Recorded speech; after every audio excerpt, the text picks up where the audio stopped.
Mes amis poissons, bonjour et bienvenue sur la chaîne Tarot à merveille. Pour votre tirage général, ceux qui me découvrent, soyez les bienvenus. Argent. Prononcez ce mot doucement dans votre tête. Argent. Vous avez peut être un petit pincement en l'entendant, une crispation discrète au niveau de l'estomac, ou au contraire, une curiosité qui s'allume, une attention qui se redresse. Quelle qu'ait été votre réaction, elle est précieuse. Elle vous renseigne sur la relation que vous entretenez en ce moment précis avec cette énergie particulière qu'on appelle l'abondance matérielle. Et c'est exactement de cette relation que je veux vous parler aujourd'hui.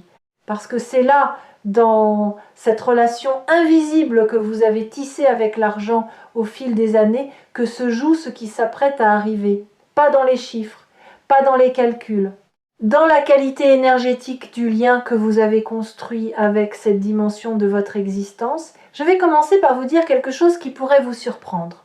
L'argent qui arrive dans votre vie ne dépend pas seulement de ce que vous faites. Il dépend principalement de ce que vous êtes prêt à recevoir. Et le mot important ici, c'est prêt. Pas dans le sens de avoir mérité, dans le sens de avoir fait suffisamment de place. Une personne peut travailler très dur pendant des années sans voir ses ressources augmenter, parce que quelque part en elle, à un niveau très profond, elle n'a pas encore ouvert l'espace nécessaire pour que cette abondance s'installe. À l'inverse, une autre personne peut soudain voir des opportunités financières s'aligner les unes après les autres, parce qu'elle a fait consciemment ou non ce travail intérieur d'ouverture.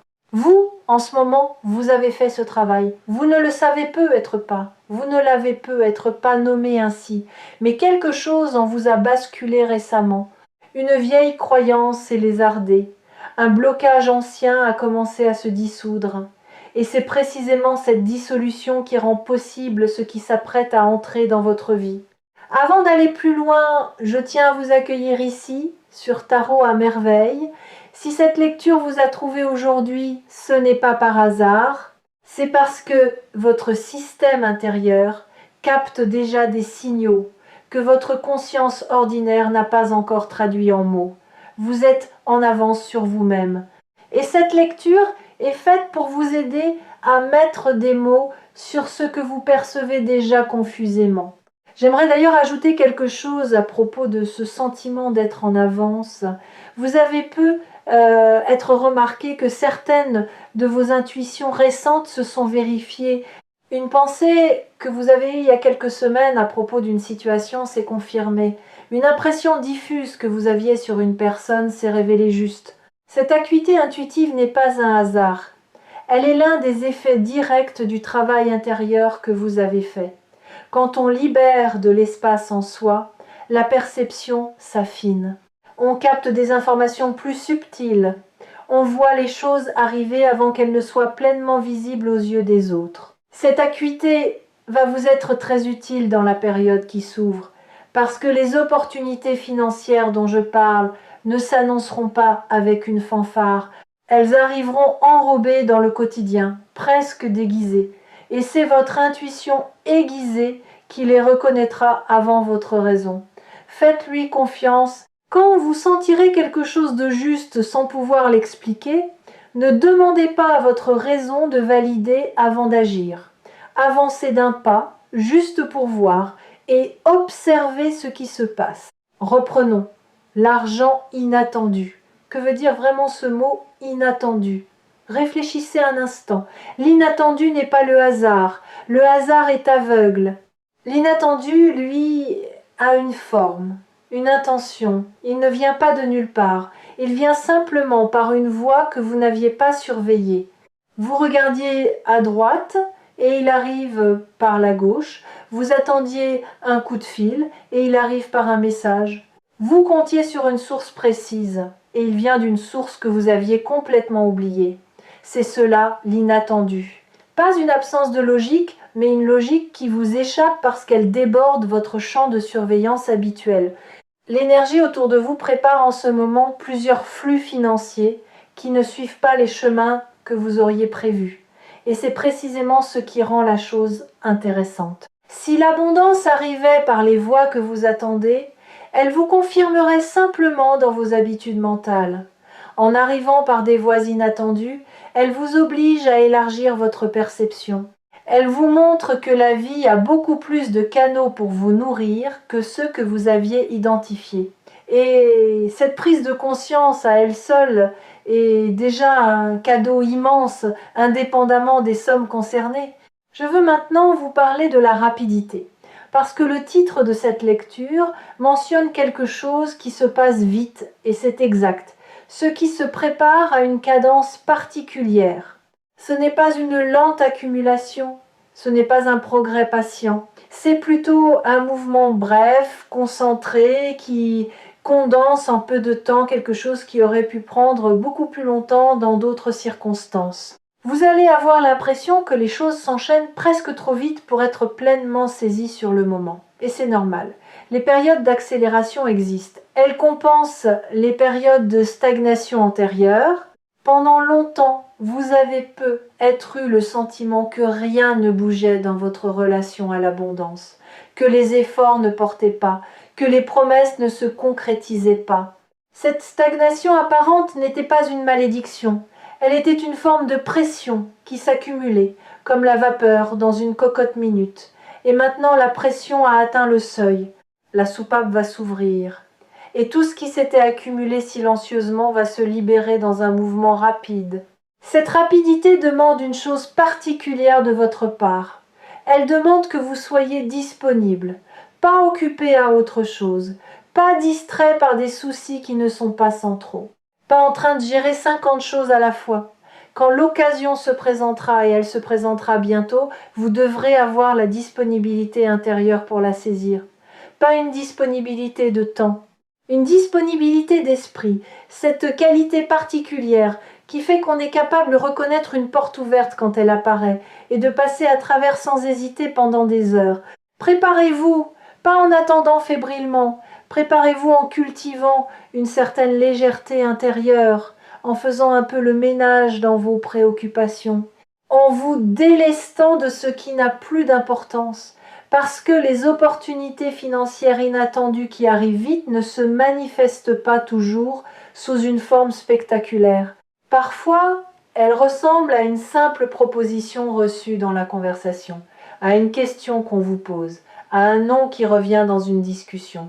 Et si vous êtes mentalement encombré, vous risquez de passer à côté simplement parce que vous n'avez pas eu la bande passante pour percevoir le potentiel de la situation.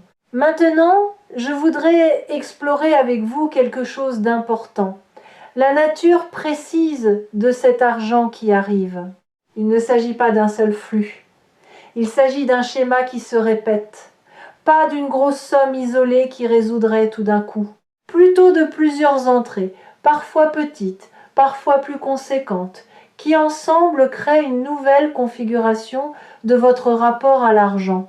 C'est comme si l'univers ne voulait pas vous offrir un coup de chance unique, mais plutôt une nouvelle structure, quelque chose qui dure, quelque chose qui s'installe, quelque chose qui change non pas votre compte en banque seulement, mais votre relation entière à la question des ressources. Cette distinction est cruciale. Beaucoup de personnes rêvent d'un coup de chance unique, du genre gain énorme et soudain. Mais les statistiques montrent que ce type d'événement, quand il survient, ne change pas durablement la vie des personnes concernées. Pourquoi ? Parce qu'il n'a pas changé leur structure intérieure. Elles reçoivent une somme, mais elles continuent de fonctionner avec les mêmes peurs, les mêmes habitudes, les mêmes croyances. Et l'argent finit par rejoindre le niveau qui correspond à ces croyances inchangées. Ce qui vous arrive est différent. Ce qui vous arrive est un changement d'architecture. Une modification durable de votre manière de générer, recevoir et faire circuler l'argent. J'aimerais maintenant vous parler des 3 portes par lesquelles cet argent inattendu pourrait entrer dans votre vie. Pas pour vous limiter à ces 3 possibilités, mais pour aiguiser votre perception, pour que vous reconnaissiez les signes quand ils se présenteront. La première porte est celle d'une relation. Quelqu'un dans votre entourage, proche ou plus éloigné, va devenir le canal par lequel quelque chose financier va vous parvenir. Ce ne sera pas nécessairement un don, ce peut être une opportunité, une mise en relation, une recommandation, une information utile. Cette personne ne sera peut être même pas pleinement consciente du rôle qu'elle joue. Elle se contentera de mentionner quelque chose, de vous orienter vers quelqu'un, de vous parler d'une possibilité. Mais ce moment-là sera un point de bascule. Soyez attentifs aux conversations qui prennent une tournure inattendue, aux noms qui reviennent plusieurs fois en peu de temps, aux propositions qui surgissent de personnes dont vous n'attendiez rien. La deuxième porte est celle d'une situation oubliée. Quelque chose que vous aviez initié dans le passé et que vous aviez classé comme infructueux va se réveiller. Une démarche, un contact, un investissement de temps ou d'énergie qui n'avait pas porté de fruits immédiatement. Vous aviez fini par tourner la page, peut être avec un peu de déception. Mais ce que vous ne saviez pas, c'est que cette graine continuait de germer en silence et maintenant la pousse sort de terre. Si vous remarquez qu'un dossier ancien vous revient à l'esprit, qu'une vieille piste vous fait signe, qu'un contact perdu de vue refait surface, ne le rejetez pas par principe. Donnez-lui une chance. C'est peut être exactement par là que ça va passer. La troisième porte est plus subtile. Elle concerne une intuition qui va vous venir et qui semblera, sur le moment, presque trop simple. Ce sera une idée qui vous traversera l'esprit pendant que vous faisiez toute autre chose. Une pensée du type « et si je faisais cela ?» ou « et si je proposais ceci ?» Cette pensée aura une particularité. Elle viendra avec une légèreté. Elle ne sera pas accompagnée du poids habituel des projets compliqués. Elle aura un côté presque évident, presque enfantin. Et c'est précisément cette évidence qui pourrait vous faire la sous-estimer. Ne la sous-estimez pas. Cette idée, aussi simple soit-elle, peut être la clé. Notez-la. Mettez-la à l'épreuve. Observez ce qui se passe quand vous commencez à la mettre en mouvement, même de manière minime. Je voudrais maintenant aborder quelque chose qui me semble essentiel pour que cette énergie d'abondance puisse pleinement s'installer dans votre vie. C'est votre rapport à l'idée du mérite. Vous avez peut-être, comme beaucoup de personnes, intériorisé l'idée que l'argent doit être mérité, gagné par la souffrance, par l'effort difficile, par la sueur. Cette croyance est culturelle ancienne, transmise sur plusieurs générations, et elle a quelque chose de noble en apparence, mais elle a aussi un effet pervers. Elle vous rend méfiant à l'égard de tout argent qui arriverait avec une certaine facilité. Vous vous demanderiez « est-ce que je le mérite vraiment ? Est-ce que je n'ai pas dû travailler assez dur pour cela ?» Cette méfiance, paradoxalement, peut faire reculer l'abondance avant même qu'elle ne se soit pleinement installée. L'argent qui arrive en ce moment dans votre vie n'a pas besoin d'être justifié par votre fatigue. Il peut arriver doucement, fluidement, presque facilement et être tout aussi légitime qu'un argent gagné dans la difficulté. La fluidité n'est pas une preuve d'illégitimité. Elle est souvent au contraire le signe que vous êtes enfin aligné avec ce qui vous correspond. Quand on est dans son couloir juste, l'effort cesse d'être une lutte. Il devient un mouvement naturel. Et les résultats viennent en proportion de la justesse, pas en proportion de la souffrance. Permettez-vous de recevoir sans contrepartie de douleur. C'est peut être l'apprentissage le plus important de cette période. La vie ne vous demande pas de souffrir pour mériter ce qu'elle vous donne. Elle vous demande simplement d'être présent, d'accepter, de faire de la place. Le reste, c'est elle qui s'en occupe. Sur Tarot à merveille, je rencontre beaucoup de personnes qui portent cette croyance du mérite douloureux sans même le savoir. Elles me décrivent des situations où elles auraient pu accepter une opportunité facile, mais où elles ont reculé par méfiance. « Trop beau pour être vrai », disent-elles. Et je leur réponds « Non, pas trop beau, juste à la hauteur de qui vous êtes vraiment, juste à la hauteur du travail intérieur que vous avez accompli sans même le mesurer. La beauté n'est pas une trahison, la fluidité n'est pas un piège. Apprenez à les reconnaître comme des signes de justesse, pas comme des signaux d'alarme. » Il y a un autre aspect de cette dynamique que je voudrais explorer avec vous, c'est le rapport entre donner et recevoir. Beaucoup de personnes spirituelles ont développé une excellente capacité à donner. Elles savent partager, soutenir, accompagner les autres avec générosité. Mais quand il s'agit de recevoir, quelque chose se contracte en elles. Elles deviennent maladroites, presque gênées. Elles minimisent le geste. Elles cherchent immédiatement comment rendre l'appareil pour ne pas rester en position de receveur. Si vous vous reconnaissez dans cette description, sachez que c'est un déséquilibre subtil mais important. Donner sans pouvoir recevoir n'est pas une plus grande générosité. C'est une difficulté à accepter sa propre valeur, à se sentir digne de la circulation. Et tant que ce déséquilibre persiste, l'abondance qui essaye d'entrer dans votre vie rencontre une porte mal huilée. Elle peut entrer mais avec friction. Et elle ne reste pas longtemps parce que vous l'avez accueillie comme une exception et non comme une nouvelle norme. Le travail intérieur qui s'amorce avec cette période, c'est l'apprentissage de l'équilibre entre les deux mouvements. Recevoir sans culpabilité, donner sans s'épuiser. Sentir la circulation comme un flux naturel et non comme une transaction qui doit toujours s'équilibrer immédiatement. Quand vous atteindrez cet équilibre intérieur, l'abondance n'aura plus besoin d'être inattendue pour entrer dans votre vie. Elle deviendra simplement une présence familière qui va et vient avec la fluidité d'une marée bien rythmée. Je voudrais maintenant vous parler d'une dynamique très spécifique qui va se produire pendant cette période d'abondance inattendue. C'est une dynamique d'équilibrage. Quand un nouveau flux financier arrive dans votre vie, il met en lumière votre rapport à l'argent dans toute sa complexité. Vos peurs, mais aussi vos désirs, vos blocages, mais aussi vos générosités, vos rigidités, mais aussi vos élans. C'est une période de révélation intérieure presque autant que de transformation extérieure. Vous allez apprendre des choses sur vous-même que vous ne saviez pas. Vous découvrirez peut-être que vous avez plus de clarté financière que vous ne le pensiez, ou au contraire, vous remarquerez certaines tendances qui méritent d'être observées et peu être ajustées. Cette période est donc aussi une opportunité d'éducation intérieure. Profitez-en. Observez vos réactions quand l'argent arrive. Observez ce que vous voulez en faire spontanément. Observez les peurs qui surgissent. Observez les fantasmes qui se réveillent. Tout cela est de la matière précieuse pour mieux vous connaître.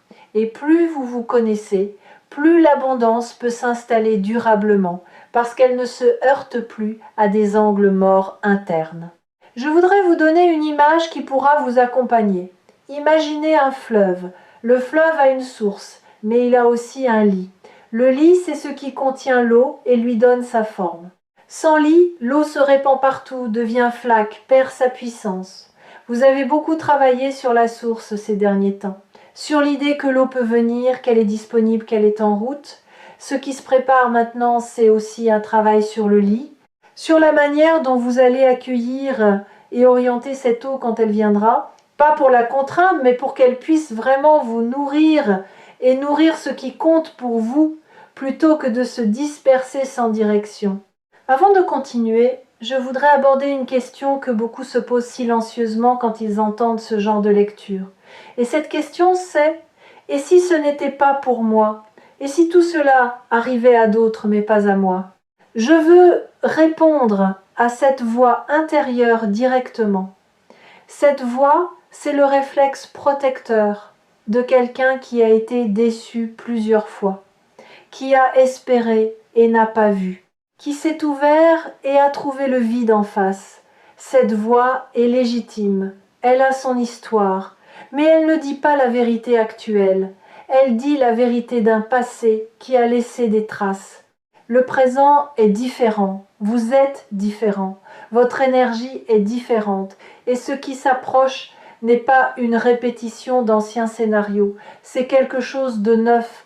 Quand cette voix se manifeste, ne luttez pas contre elle, reconnaissez-la, dites-lui « Je sais d'où tu viens, je sais pourquoi tu es méfiante, et je te remercie pour ta vigilance. » Mais cette fois, laisse-moi essayer. Laisse-moi accueillir avant de juger. Laisse-moi voir avant de conclure. Cette manière de dialoguer avec votre méfiance intérieure plutôt que de la combattre ou de l'ignorer, l'apaise progressivement. Elle se sent entendue et elle relâche son emprise, juste assez pour que vous puissiez tester une nouvelle relation à l'abondance. Je perçois aussi quelque chose d'important concernant votre générosité. Beaucoup de personnes, quand elles commencent à recevoir plus, sont tentées de tout donner immédiatement aux autres. C'est noble en intention, mais c'est parfois aussi une manière subtile de ne pas vraiment recevoir, de faire passer le flux à travers soi sans qu'il s'imprime durablement. Pendant cette période, je vous invite à laisser l'argent rester un peu chez vous avant de décider quoi en faire. Pas par avarice, par respect, par reconnaissance du fait qu'il est venu vous trouver, vous, et qu'il mérite de s'installer en vous avant de poursuivre son voyage. Cela ne veut pas dire de devenir égoïste. Cela veut dire de vous donner le temps de ressentir ce que c'est, pour vous, de recevoir, de goûter cette expérience, de la laisser vous apprendre quelque chose. Et ensuite seulement, si votre cœur vous y porte, de faire circuler, mais une circulation consciente, choisie, alignée, pas une circulation réflexe qui serait en réalité une fuite de la responsabilité de recevoir pleinement. Il y a aussi quelque chose que je perçois concernant les transmissions qui vous viennent de votre lignée. Vous portez en vous, qu'on en soit conscient ou non, des programmations financières héritées. Des manières de voir l'argent qui vous viennent de personnes qui sont parties bien avant que vous ne soyez en âge de réfléchir à ces questions. Certaines de ces transmissions sont précieuses. Une certaine prudence, un sens du concret, une éthique du travail. D'autres sont devenues encombrantes. Une peur sourde du manque qui ne correspond plus à votre réalité actuelle. Une méfiance excessive, vice de ce qui pourrait sembler trop bon. Un sentiment latent de ne pas avoir le droit d'avoir plus que ceux qui vous ont précédé. Ce qui est en train de se passer en vous, c'est une forme de tri silencieux dans cet héritage. Certaines transmissions s'estompent naturellement parce qu'elles ne vous servent plus. D'autres, plus saines, restent intégrées. Vous ne faites pas ce tri par décision consciente, il se fait à un niveau plus profond. Mais vous pouvez le soutenir simplement en remarquant quand une réaction excessive surgit en vous face à une question d'argent, qu'il s'agit peu, être moins de votre voix que d'une voix plus ancienne qui parle à travers vous. Cette simple prise de conscience suffit souvent à desserrer l'emprise. Et au bout de ce tri, ce qui reste, c'est votre rapport propre à l'argent, pas celui de vos parents, pas celui de vos grands-parents, le vôtre, celui que vous êtes en train de fonder, jour après jour, en vivant des expériences nouvelles. Cet ancrage personnel est ce qui rend possible l'abondance durable. Parce que tant qu'on porte les peurs des autres, on attire les conditions matérielles qui correspondent à ces peurs. Quand on revient à soi, on attire ce qui correspond à qui on est vraiment. Je veux maintenant aborder un point qui est rarement évoqué dans ce genre de lecture, mais qui est essentiel.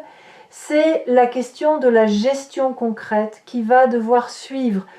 L'argent qui arrive ne se gère pas tout seul. Il demande une présence, une attention, des décisions, parfois petites, parfois plus importantes. Et cette gestion est elle-même une forme d'apprentissage. Ne fuyez pas cette dimension.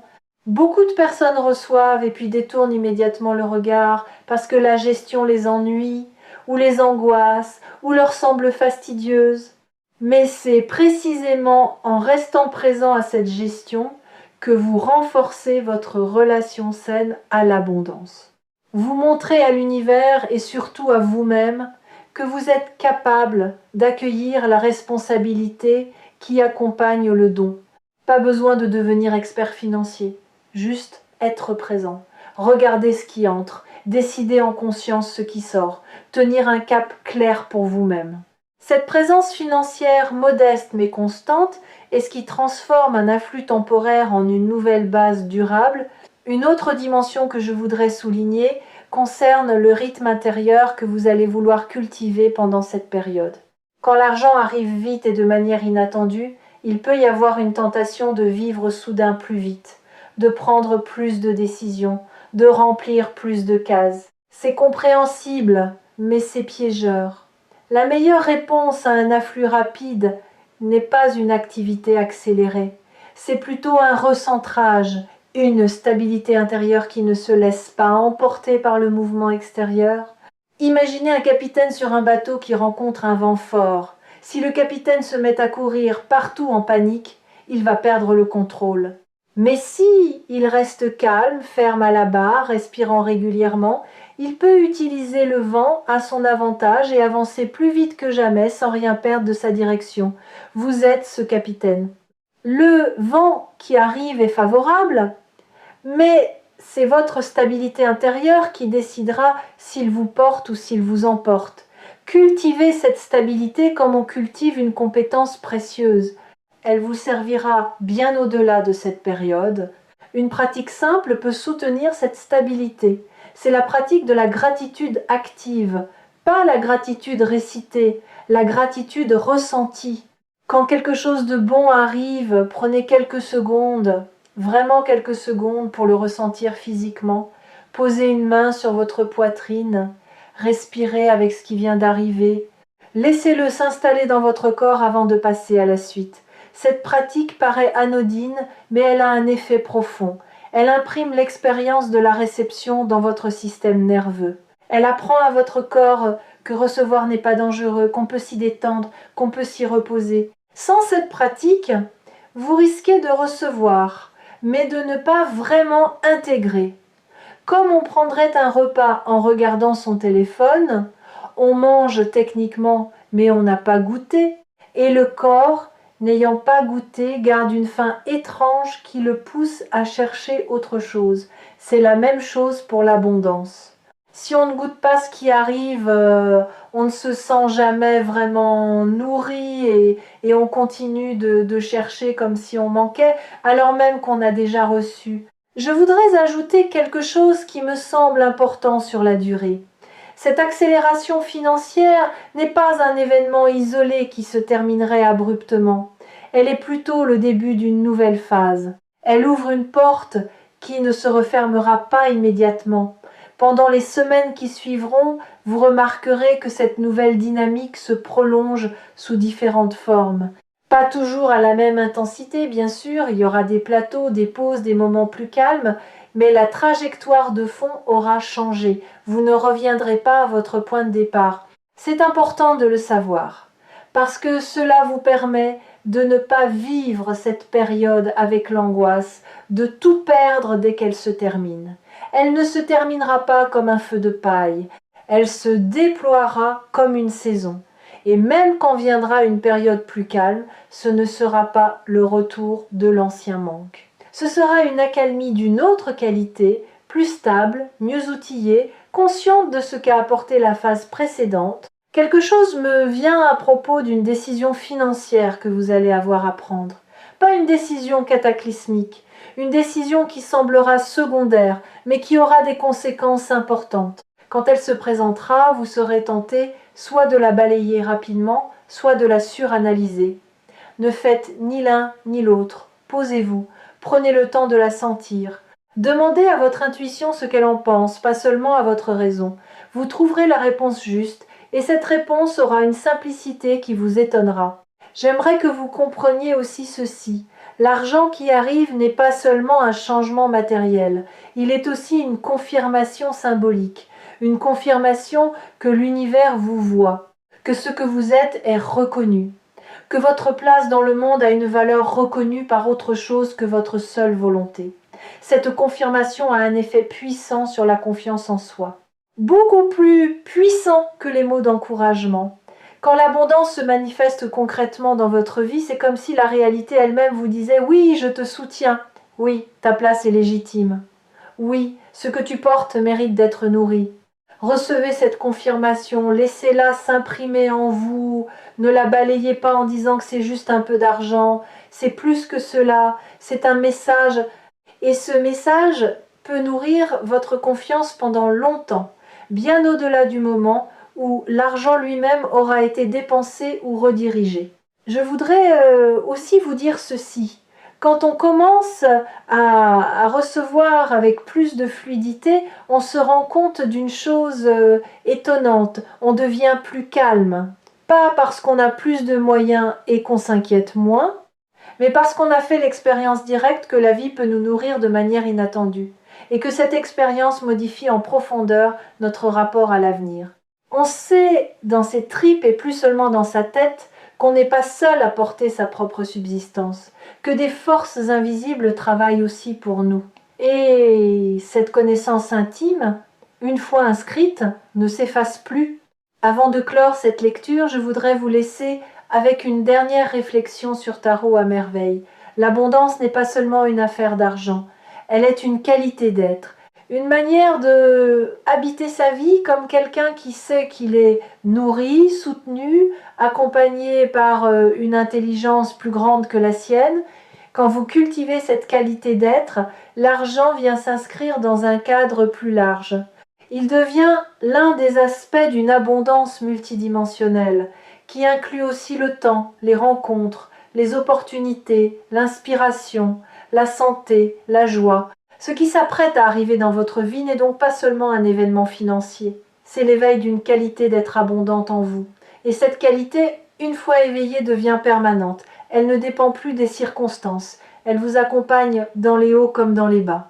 Elle devient votre nouvelle manière par défaut d'être au monde. Il est temps de conclure cette lecture, mais pas avant de vous laisser avec quelques mots simples à garder avec vous dans les jours qui viennent. Restez ouverts, restez attentifs. Ne dites pas non par réflexe à des opportunités qui pourraient sembler étranges au premier regard. Faites confiance à votre intuition quand elle vous murmure de regarder dans une direction inhabituelle. Recevez sans culpabilité, gérez avec présence, donnez quand votre cœur vous y porte vraiment, pas par fuite. Et surtout, sachez que vous êtes prêt. Vous êtes plus prêt que vous ne le pensez. L'abondance ne vient pas vous récompenser pour votre attente. Elle vient vous rejoindre parce que vous avez fini par croire, ne serait-ce qu'un peu, que vous étiez fait pour la rencontrer. Et cette croyance, même fragile, même hésitante, suffit à ouvrir la porte. Le reste, c'est la vie qui s'en charge, avec ses chemins inattendus, avec ses portes que vous n'aviez pas vues, avec sa générosité tranquille qui ne demande rien en retour, sinon que vous acceptiez d'ouvrir les mains. Ouvrez les mains et regardez ce qui vient. Vous serez surpris de constater à quel point la vie est plus généreuse que vous ne le croyez, dès l'instant où vous cessez d'opposer une résistance silencieuse à ces cadeaux. Ce qui s'apprête à arriver est juste à votre mesure. Accueillez-le sans vous diminuer et il s'installera durablement.